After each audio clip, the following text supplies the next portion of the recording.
పొట్టువాడైన జనులు గుంపు కూడి ఉండడం వలన చూడలేక, జనులు గుంపు కూడటం వల్ల యేసుక్రీస్తు చూడలేకపోయారు.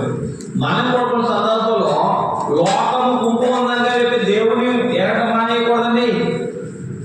అందరూ ఉన్నారు కదా, దేవుడి మనం వెళ్తాం ఎందుకు అనుకోకండి. దేవుడిని ఎప్పుడైతే చూడాలనుకున్నాడో జక్కయ్య పొట్టి విడవలే, పొట్టువాడైనప్పటికీ విడవలేదు.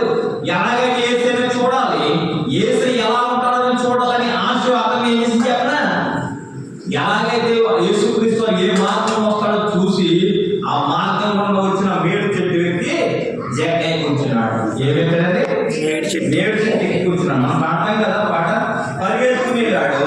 అప్పుడు యేసు రానేయుడు కనుక అతను ముందుగా పరిగెత్తి ఆయన చూచుటకు ఒక మేడు చెట్టు ఎక్కును. ఏం ఎక్కాడని? ఒక చెట్టు ఎక్కాడు. చాలా మంది దేవుడు దాన్ని ఆధారం చేసుకుంటారు. యేసుక్రీస్తుకు రావడానికి ఏదో ఒక చెట్టు ఎక్కుతారు కదా. చెట్టు ఎక్కడంలో చూడకుండా కానీ చెట్టు తిరిగి దేవుడితో సహవాసం కలిగి ఉంటుంది. చాలా